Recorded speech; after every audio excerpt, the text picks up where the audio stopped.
계속해서 거룩에 대해서 말씀드리고 있는데 거룩이 무엇을 하였습니까? 한 사람 두 사람 안에 거룩이 뭐다? 복이다. 기억나시죠? 기억하셔야 합니다.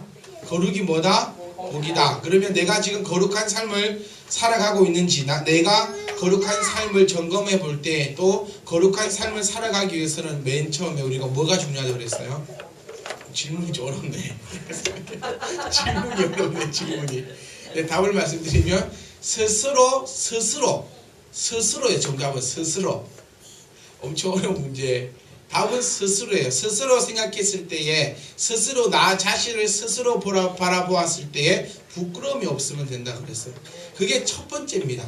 첫 번째는 내가 남에게 주려고 먼저 하는 것이 아니라 먼저 스스로 삼갈 수 있는 것. 그래서 내가 사실 다 알아요. 지금 이렇게 하고 있는 것이 죄인지 아닌지는 솔직한 말로 우리 다 알고 있습니다. 말씀을 많이 하나 적게 하나 이걸 떠나서 내가 지식이 많으나 지식이 없으나를 떠나서 지금 내가 생각하고 있는 것이 지금 내가 하고 있는 이 모든 것이 이것이 바른 것인지 바르지 않는 것인지는 솔직한 말로 이미 우리가 다 알고 있어요. 그러면서 우리는 스스로 속이는 자가 된다고 바울은 얘기합니다. 그러면서 우리에게 계속해서 권면하는 것이 스스로 속이는 자가 되지 말라는 겁니다. 우리가 먹을 때 항상 얘기를 해요. 특히 태훈이 같은 경우에는 항상 칼로리를 보면서 먹어요. 기분 나빠요. 같이 먹는 사람. 잘 먹지를 말든가. 먹으면서 이거는 300칼로리, 이거는 300칼로리, 이거는 300칼로리. 또 이거를 안 먹으면 모르겠지만 먹으면서 이거는 1000칼로리, 1000칼로리. 오늘 하루 동안 우리가 오늘 한 끼에 흡수한 칼로리가 1300칼로리, 1300칼로리. 그래서 계속해서 각성을 시켜줘요. 주변 사람에게. 근데 중요한 것은 지도 먹고 나도 먹어요. 다 먹고 있다는 거예요. 그러면서 우리 마음에는 어떤 마음이 있냐면 이거 먹고 항상 한 이빨을 뭐예요? 뭐 하면 된다? 운동하면 된다. 항상 그 얘기예요. 오늘 우리가 1000칼로리를 먹었으니까 오늘 가디온 가가지고 3바퀴 딱 돌면 돼. 스스로 속이면서 해요 안 해요? 안 해요. 그러면서 내 자신을 계속 속입니다. 먹어도 뭐 한다? 살 안 찔 거다. 다운이 보세요. 살이 점점 쪄가고 있습니다. 그러면서 스스로 속여요. 뭐 할 거라고. 나는 옛날로 안 돌아갈 거라고. 근데 좀 있으면 어쩔까요? 돌아갑니다. 그게 스스로 속이는 삶이라. 내가 죄 짓고 있으면서도 불구하면서도 이거는 내 스스로가 죄가 아니다라고 내 스스로 속여버리고 그 행동을 하는 것이 스스로 속이는 자고 그것은 거룩한 삶이 아니다라는 거예요. 오늘은 우리가 어떤 것을 묵상해 보려고 하냐면 지난주까지는 내 스스로가 거룩한 삶이었고 이제는 내 스스로가 거룩한 삶이 되었다면 내가 밖으로도 내줄 수 있는 거룩함이 나와야 된다는 겁니다. 속이 알차야지 밖으로도 알찬 모습이 나옵니다. 아무리 거칠애를 화려하게 하고 멋있게 한다 할지라도 그 속이 썩었다면 그것은 금방 탄로가 나고 금방 넘어집니다. 얼마 전에 다 아실 건데 넬슨 만델라 대통령이 돌아가셨습니다. 이분이 뭐 하신 분이죠?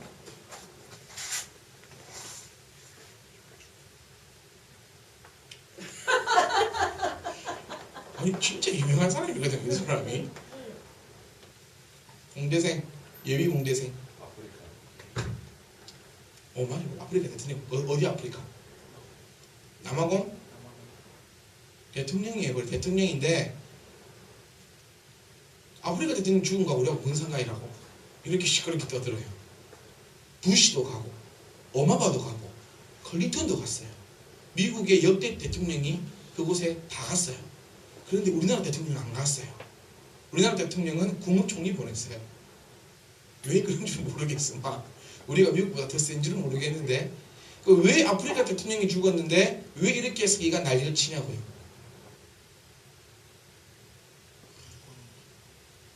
우리의 히어로 조립선님 넬슨 만델라.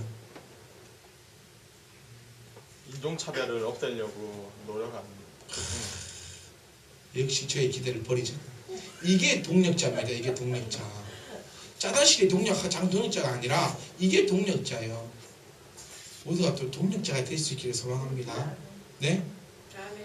제가 얼마 전에 그 얘기 조집사님 매일 설교 때마다 조집사님은 막 맨날 까는 것 같아서 조집사님 내가 맨날 얘기하니까 좀 그렇죠. 좋아요. 잠도 안 오고요. 이게 동력자예요. 넬슨 만델라는 특별한 어마어마한 것을 하나로 집중하며 흑인의 그 인종차별을 없애려고 모든 것에 있어서 노력했던 사람 중에 한 사람이고, 그걸 통해서 노벨 평화상까지 받았던 아주 위대하고 훌륭한 위인입니다. 신이 아니라 위인 가운데 한 사람이었고, 그래서 이 사람이 타계했을 때, 돌아가셨을 때에 각 세계 약 100여국의 정상들이 초청되어서 그곳에 다 모여서 추도사를 하고 애도사를 이야기하는 그런 어마어마한 장례식이 열리게 되었습니다. 근데 그것을 제가 말씀드리려고 하는 것이 아니라, 그 중에 그 장면 가운데 하나 기가 막힌 사건이 나왔는데, 그 옆에서 수화 통역하는 사람이었어요. 그 옆에서 오바마가 얘기할 때 옆에서 막 수화 통역을 했어요. 수화는 듣지 못하는 사람들이 손으로 보는 겁니다. 이렇게 설명해 줘야 돼요. 그러니까 수화 통역을 했는데, 그 수화 통역을 정말 오바마가 연설하는 것도 수화로 막 엄청 열정적으로 수화하고, 다른 정상이 딱 연설하는 것도 아주 열정적으로 수화를 딱 했는데, 중요한 건 그 수화를 알아들은 사람은 한 명도 없다는 거예요. 뭐냐면 그 수화가 가짜였다는 거예요. 아프리카 수화도 아니었고 미국 수화도 아니었고, 수화 한 사람 자기만 알아먹을 수 있는 그런 가짜 수화라는 거예요. 이걸 가지고 지금 언론이 난리가 났습니다. 온 세계가 난리가 났어요. 희대의 사기극이다. 겉보기에는 참 화려했습니다. 역시 인권을 존중했던 그 대통령이기 때문에 옆에서 즉석으로 수화를 가능하는 저 훌륭한 수화사 통역사를 데리고 왔구나. 그러나 알고 보니까 그 수화사는 가짜였고, 수화의 숫자도 모르는 엉터리 거짓말. 겉보기에는 화려했지만 그 안은 텅텅 비어먹은 썩어먹은 그런 나라였다는 거예요. 여러분의 거룩한 삶은 어떠하십니까? 가짜는 지금 당장은 너무너무 좋아 보입니다. 가짜는 지금 당장은 모든 것이 화려해 보입니다. 그런데 조금만 지나면 그 가짜는 들통이 나버리고, 그 들통남을 통하여서 나뿐만 아니라 지금 그 나라 전체가 우사를 사고 있는 것처럼 나의 가짜 때문에 모든 것이 다 웃음거리가 될 수밖에 없다는 사실입니다. 여러분, 이거 거룩한 성도로서 여러분이 겉으로 살아가느냐, 속이 거룩한 성도냐, 그것을 여러분들이 스스로 점검하시고 스스로 삼가셔야 된다. 거룩한 삶을 얘기할 때에 저는 이렇게 한마디로 정의하고 싶습니다.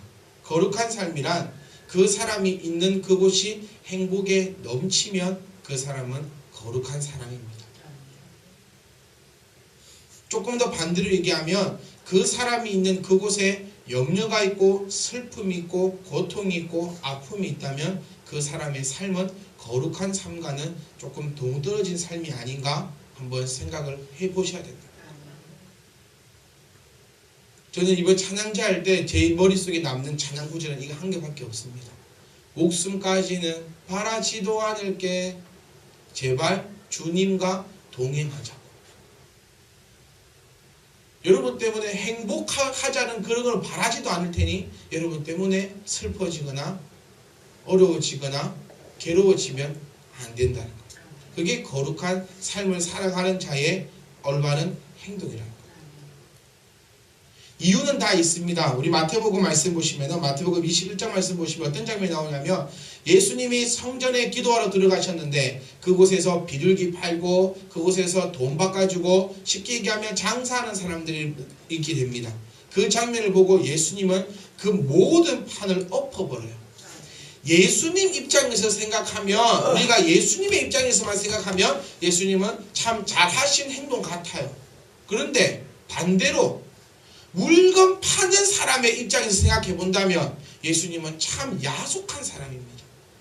그곳에서 비둘기 팔고 있는 사람이 부자가 팔고 있을까요? 아니에요. 하루 벌어서 하루 먹는 사람들이 그곳에 앉아가서 비둘기 팔고 있다는 거예요. 돈 좀 바꿔줘가지고 1,000원 바꿔주면 10원 남아가지고 이거 10원 가지고 100원 모으고 100원 모아서 1,000원 모아서 하루 먹고 사는 사람들이 성전에 앉아서 장사하고 있다는 겁니다. 그래서 어떤 시선으로 보면 예수님께서 그렇게 불쌍한 사람들 어쩌면 판 안 얻고 장사 더 잘하라고 축복해줘도 될 것 같아요.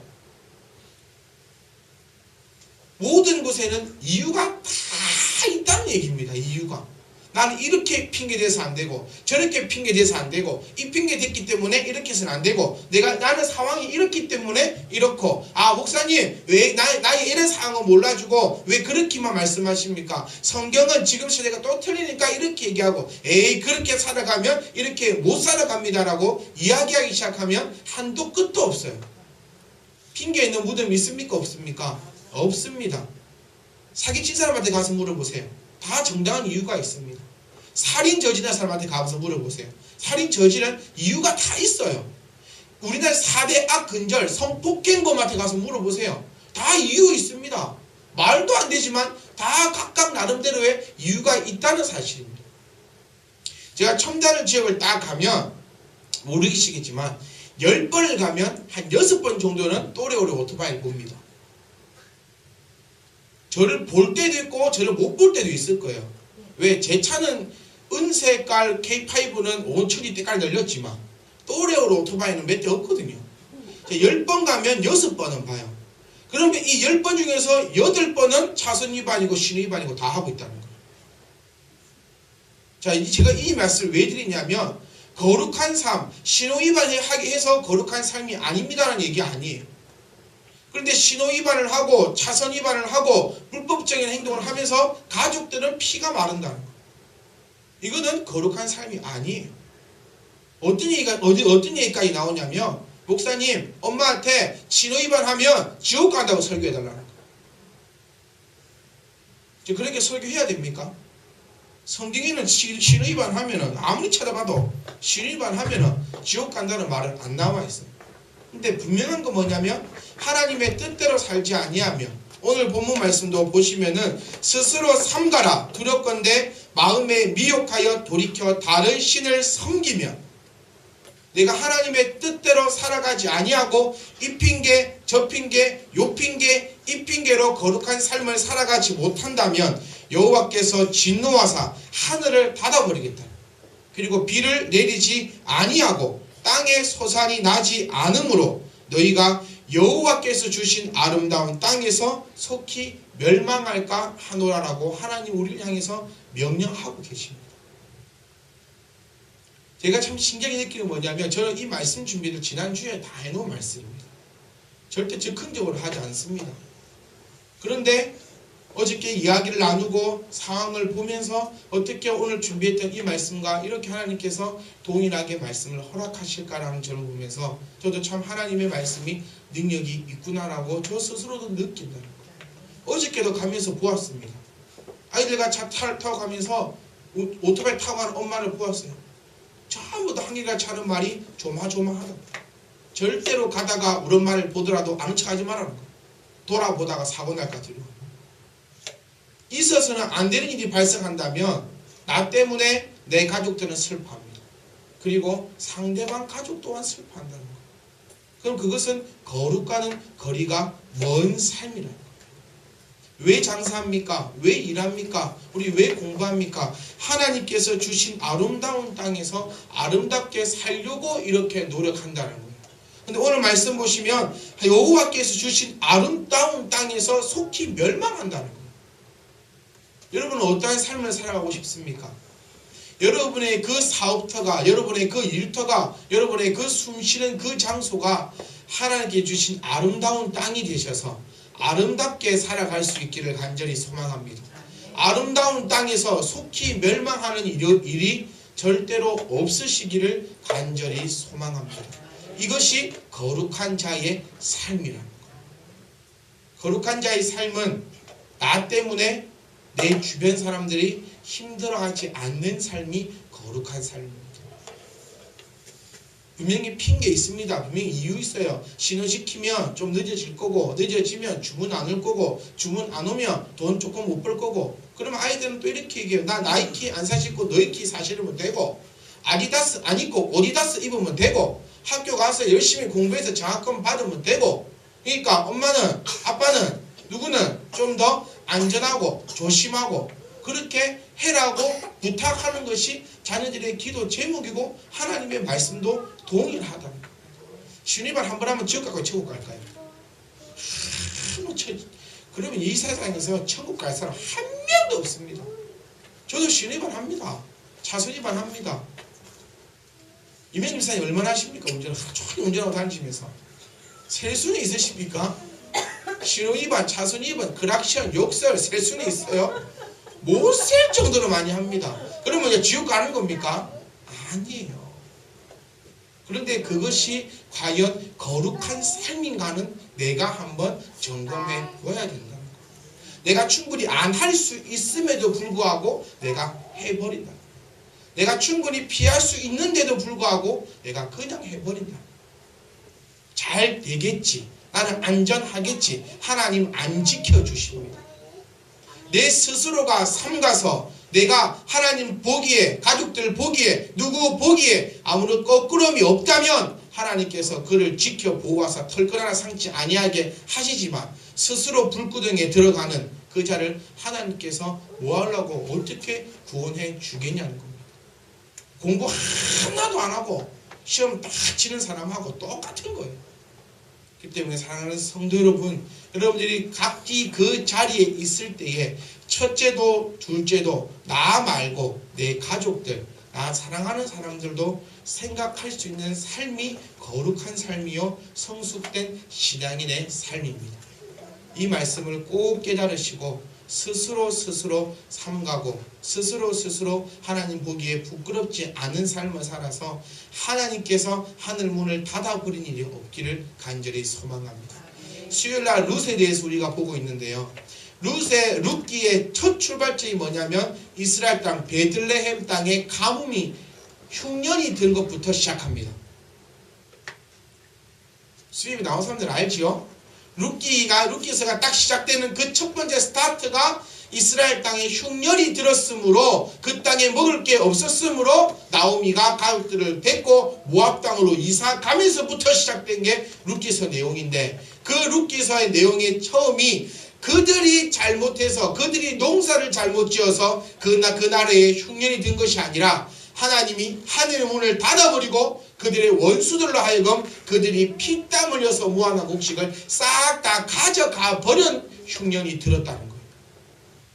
자연재해 때문에 흉년이 든 것이 아니라 이스라엘 사람들이 1년 동안 열심히 노력해서 모든 수확을 다 거둬들였더니 하나님께서 블레셋 사람들을 보내시어 그 재물을 싹 다 가지고 간 것이 룻기 시대의 흉년이라는 거예요. 저와 여러분들이 제대로 깨달으셔서 정말 모든 면에 있어서 하나님 보시기에 부끄럽지 않기를 간절히 소망합니다. 하나님 일단 떠나서 내가 내 눈에 하나님 일단 안 보이니까 하나님을 떠난다 할지라도 가족들이 염려하고 걱정하는 행위가 있으면 그것은 거룩한 삶이 아닙니다. 이것이 서울에 가면 자살로 유명한 다리에 적혀있는 글귀라고 합니다. 당신이 이곳에 뛰어내리면 남아있는 사람들은 슬퍼합니다. 당신이 거룩한 삶을 살아가지 못하면 옆에 있는 가족들이 힘들어합니다. 그렇기 때문에 오늘부터라도 정말 운전하실 때 신호 잘 지키시고 차선도 잘 지키시고 한 개, 두 개 안 팔아도 한 개, 두 개 덜 팔라다가 가족들 아픔에 겪는 것보다 100개, 1000개 안 파는 게 더 낫습니다. 그 말씀을 꼭 기억하시면서 거룩한 삶을 살아갈 수 있기를 간절히 소망합니다. 그리고 두 번째로 거룩한 삶은 돌이키지 않는 것입니다. 변하지 않는 것입니다. 왜 변하지 않느냐? 하나님은 우리를 향해서 한 번도 변하신 적이 없습니다. 우리의 가지고 있는 성경의 가장 좋은 점이 이렇게 해라라고 명령하는 것이 아니라 나처럼 해라라고 이렇게 따라오라는 명령입니다. 나는 하나도 하지 않으면서 너 이렇게 해라. 하나님께서는 우리를 향해서 하나도 사랑하지 않으시면서 너희는 서로 사랑해라. 하나님 우리를 향해서 마음이 싹 다 변하시면서 너희는 변하지 말라고 얘기하는 것이 아니라 하나님이 우리를 사랑하시면서 우리 보고 사랑하라고 하는 것이고 하나님이 우리를 향한 마음이 변하지 않으시면서 우리에게 변하지 말라라고 얘기하고 있다는 겁니다. 그래서 기억하세요. 거룩은 내 사랑하는 사람들이 나로 하여금 슬퍼하지 않는 것이 거룩입니다. 더 좋은 것은 나로 하여금 내 주변에 있는 모든 사람들이 행복해진다면 그 삶이 거룩한 삶입니다. 그리고 두 번째로는 내가 돌아가지 않는 삶이 거룩한 삶입니다. 오늘 읽었던 본문 말씀처럼 옛날로 돌아가지 않는다는 거예요. 옛날 섬기던 신으로 돌아가지 않는다는 것입니다. 민수기 32장 15절 말씀 보시면 너희가 만일 돌이켜 여호와를 떠나면 여호와께서는 다시 이 백성을 광야에 버리시리. 여러분, 다시 옛날로 돌아가시면 다시 옛날과 같은 고통이 다시 내리겠다. 그래서 하나님께서 우리에게 거룩한 삶으로 명령하시는 것은 돌아가지 말라는 것입니다. 꼭 기억하셔서 저와 여러분들은 거룩한 삶을 살아가기에 부족함이 없기를 간절히 소망합니다. 제발 어려운 거 아닙니다. 거룩한 삶은 어렵고 힘들고 불편한 것이 아니라 거룩한 삶은 내 스스로가 점검하고 나로 통하여서 모든 자들이 행복해지는 것이 바로 거룩한 삶이라는 것입니다. 그래서 가정예배가 거룩합니까? 안 거룩합니까? 거룩합니다. 반대로 안 거룩할 수도 있다는 거예요. 잘 깨달으셔야 됩니다. 지혜 있게 하셔야 된다는 거예요. 그래서 이 거룩에 대한 정확한 쟁점을 가지고 이해하셔서 여러분들로 하여금 모든 삶이 거룩한 삶이 될 수 있기를 간절히 소망하며 또 축원드립니다.